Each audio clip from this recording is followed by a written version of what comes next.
Hello everyone and welcome to another video. Now, I'm determined to put together a PC where every individual part costs as little money as possible, and to start with, well, I found this, the i3 4170, which cost me just £1 here in the UK.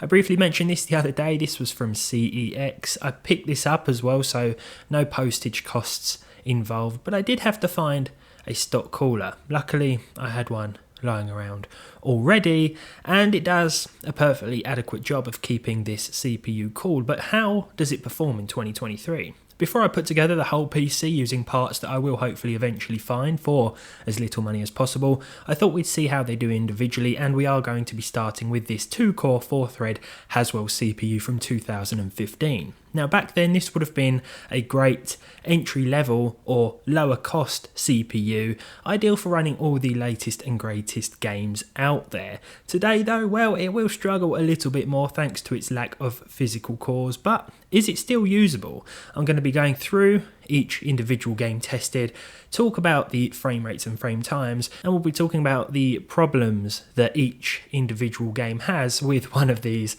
old chips, if there are any, of course, and trust me, there will be, but for £1, very hard to complain. Well, first of all, we have Call of Duty Warzone. This is playable on the i3 4170, which I've paired with 16 gigs of dual channel DDR3 clocked at 1600 MHz, as well as a GTX 1070.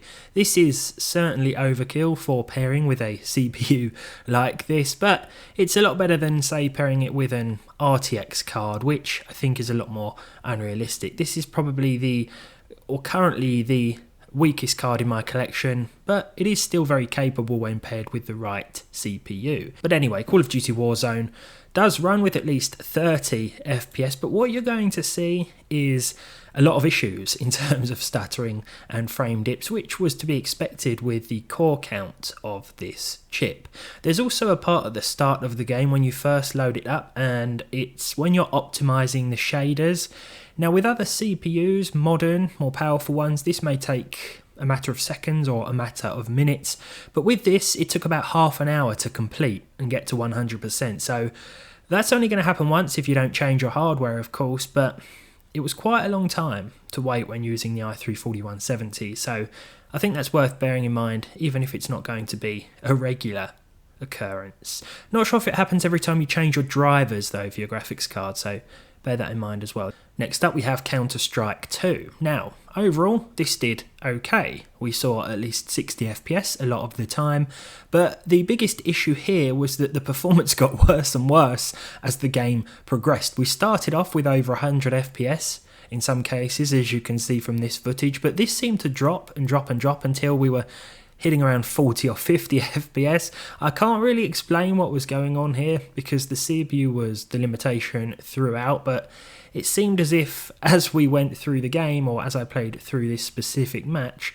the frame rate got lower and lower. It still picked up in certain points. We were still seeing over 60, 70 frames per second, but overall I think CS2 is playable, but yeah, just be aware that 2 cores are going to be quite limiting in this new iteration of Counter-Strike. As you can see, still playable to an extent, but not very consistent. Now, I just had to test Cyberpunk 2077. This is not going to be the sort of game that you are going to really want to play on the i3 4170 or any other 2-core CPU, but I think it was a decent enough effort. The CPU is pegged at 100%, and of course its clock speed of 3.7 GHz. You can see by the CPU temp on screen that the stock cooler did a pretty adequate job. I'm not sure if this is the stock cooler that one of these would have originally come with, but it's pretty much the same as you would have found with any Haswell chip back in the day. So yeah, I think less than 60 degrees is still quite impressive for this cooler. The power consumption as well is quite low, so for £1 and for something that doesn't consume all that much power, you can't really go wrong if it's everyday computing you're after, because it still feels quite snappy even in Windows 10. Day-to-day tasks still feel fine to complete. And here in Cyberpunk, well, not really playable, but there were still instances when we saw at least 30 FPS, so a very good effort from this £1 CPU indeed. Next up we have Fortnite. This is going to be a little stuttery, and that's putting it mildly. I did find, however, that it was definitely playable. I used the low settings with the high textures here, low preset that is, with high textures in DX11 mode. DX11 or DX12 didn't really matter. Now this is actually running a lot better than it used to with 2-core CPUs. There was an update, must be a few updates ago now, whereby Fortnite really did run quite poorly on 2-core CPUs, even those with 4 threads like this one.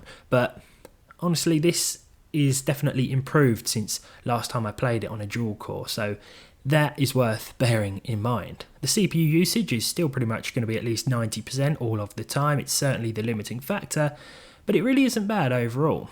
There are no issues with long loading times either, or missing textures this time around like I've experienced in the past. And yeah, overall, not as bad as I had thought. I mentioned before about missing textures. GTA 5 is definitely one of those games where that may occur, at least when you first load the game up. I experienced a few missing walls and roads here and there, but the biggest problem with GTA 5, as it is with other titles, is that when you make your way into those crowded areas, the frame rate is going to drop and the frame times are going to become less consistent. For example, outside of the busy downtown Los Santos area here, we're seeing at least 60 FPS, but as we drive down towards the more compact or the more densely populated side of town, that frame rate is going to drop and it's going to negatively impact those percentile lows, which overall affect the consistency of any gameplay experience. Once again though, £1, so very difficult to complain in this situation. Next up we have Minecraft, which looks very nice with the fancy preset here. Most of the time we were seeing over 100 FPS, but there were some severe frame dips and stutters, as you can probably pick up in the footage, with the frame rate dropping below 30 FPS in some cases. That's not too bad, especially if you had a frame rate cap in place, but going from say 100 FPS to 29, you can certainly feel that, to say the least. The CPU is still the limiting factor here, of course, but Minecraft is playable, and if you were to lower some of the settings, I'm sure it would be even smoother, but I went with the fancy options here, just to see if we could, and while it's sort of playable, the consistency isn't quite there.